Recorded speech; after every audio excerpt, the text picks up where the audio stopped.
अस्सलाम वालेकुम नाजरीन। ड्रामा सीरियल कभी मैं कभी तुम मकबूलियत की सीढ़ी भी बहुत तेजी से आगे बढ़ता जा रहा है। इसके आने वाले एपिसोड में हम देखेंगे कि मुस्तफ़ा और शर्जीना मुश्किल हालात में भी प्यार और मोहब्बत से एक दूसरे के साथ हंसी खुशी जिंदगी गुजार रहे होते हैं, लेकिन वो किसी से मदद लेने को तैयार नहीं होंगे। इसलिए जब सिद्रा अपने बाप के भेजे हुए 1 लाख रुपए शर्जीना को देगी तो शर्जीना बहुत तरीके से उसे मना कर देगी, और जब शर्जीना अपनी माँ से मिलने जाएगी और इसकी माँ भी शर्जीना की मदद के ख्याल से उसे कुछ रकम देने की कोशिश करेगी तो शर्जीना इनको भी बहुत तरीके सलीके से मना कर देगी और कहेगी कि मुस्तफ़ा एक खुददार इंसान है। वो पहले ही अपने वालिदैन के रवैये की वजह से अपसेट है और अपने वालिदैन से मदद लेने को तैयार नहीं। अब अगर मैं अपने वालिदैन से पैसे लूंगी तो इसका मान टूट जाएगा और मैं उसका मान इस तरह नहीं तोड़ सकती। दूसरी तरफ मुस्तफ़ा और शर्जीना जिस इलाके में रह रहे होते हैं वहाँ के लोग दूसरों की टोल लेने और इनके बारे में बातें करना अपना फर्ज समझते हैं, और चूंकि इनके मुस्तफ़ा और शर्जीना से कोई दोस्ती नहीं होती और ना ही इनके बारे में ज्यादा जानते हैं, इसीलिए जब वो शर्जीना को ऑफिस आते जाते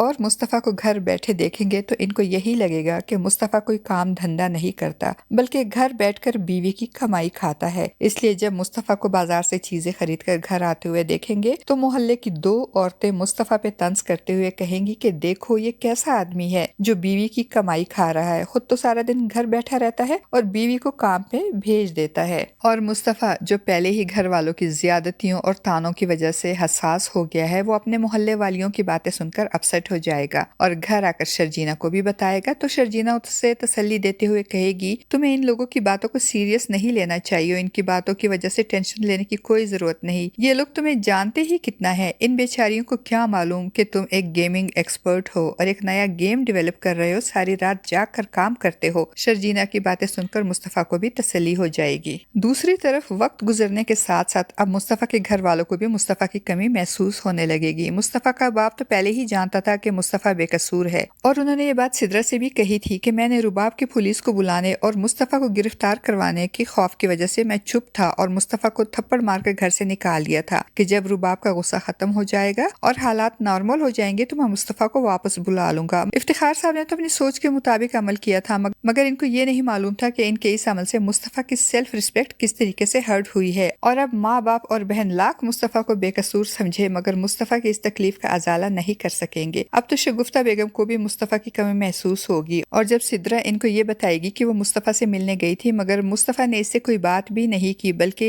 उसने तो अपना ताल्लुक ही खत्म कर लिया है, तो शगुफ्ता बेगम परेशान हो जाएंगी। और फिर जब अदील घर आएगा तो वह अदील से भी यही बात करेंगी और कहेंगी कि जब मुस्तफ़ा घर में था तो इस घर की सारी रौनक ही मुस्तफ़ा से थी, वो घर में रौनक लगाए रखता था और इसके घर से चले जाने के बाद रौनक ही खत्म हो गई है। शगुफ्ता बेगम अदील से बात करेंगी और कहेंगी कि तुमको रुबाब को और मुस्तफ़ा को माफ कर देना चाहिए क्योंकि रुबाब की रकम भी मिल गई है और मुस्तफ़ा को भी सजा मिल गई है। अब मैं सोच रही हूँ कि हमें उसे घर वापस बुला लेना चाहिए। अपनी माँ की बात सुनकर अदील चौंक जाएगा क्योंकि वो नहीं चाहता कि मुस्तफ़ा और शर्जीना दोबारा इस घर में आए, इसलिए वो अपनी माँ से कहेगा अगर आप मुस्तफ़ा को दोबारा इस घर में लाने और उसे माफ करने का सोच रही हैं तो आप लोगों को मुझे छोड़ना पड़ेगा। अदील का ये अटल फैसला सुनकर इफ्तिखार साहब और शगुफ्ता बेगम दोनों ही परेशान हो जाएंगे। और दूसरी तरफ मुस्तफ़ा को इस घर से दूर रखने के लिए अदील अब एक नई चाल चलेगा। वो मुस्तफ़ा के घर का पता मालूम करेगा और उसके घर पहुंच जाएगा और दरवाजे पे नॉक करेगा और शर्जीना जैसे ही दरवाजा खोलेगी तो सामने खड़े अदील को देखकर हैरान हो जाएगी। इतने में मुस्तफ़ा भी घर का सौदा सल्फ लेकर आ जाएगा और अदील से पूछेगा कि वो यहाँ क्यों आया है। तो अदील कहेगा मुझे भी यहाँ आने का और तुमसे बात करने का कोई शौक नहीं था, वो तो अम्मी तुम्हारी वजह से परेशान थी, उनको फिक्र हो रही थी कि इनका निकट्ठू नकारा बेटा कहीं फाकों से मर ना रहा हो, इसलिए मुझे तुम दोनों की मदद के लिए भेजा है। अदील की बातें सुनकर मुस्तफ़ा को बहुत गुस्सा आएगा और वो अदील को आईना दिखाते हुए कहेगा कि तुमको लगता है कि मैं नाकारा हूँ, जबकि हकीकत में नाकारा मैं नहीं बल्कि तुम हो जिसने अपनी बीवी के कंधों पर पांव रखकर तरक्की हासिल की है। तुम यहाँ आकर मुझे बातें सुना रहे हो, पहले अपने गिरबान में तो झांको कि तुम क्या हो। अब जाओ निकलो यहाँ से, बहुत बेइज्जती हो गई तुम्हारी और आज के बाद दोबारा मुझे अपनी शक्ल मत दिखाना। नाजरीन, आपको हमारा आज का ये छोटा सा रिव्यू कैसा लगा? अपनी कीमती राय का इजहार कमेंट बॉक्स में जरूर कीजिएगा। चैनल पे न्यू है तो चैनल को भी सब्सक्राइब कर दीजिएगा। शुक्रिया।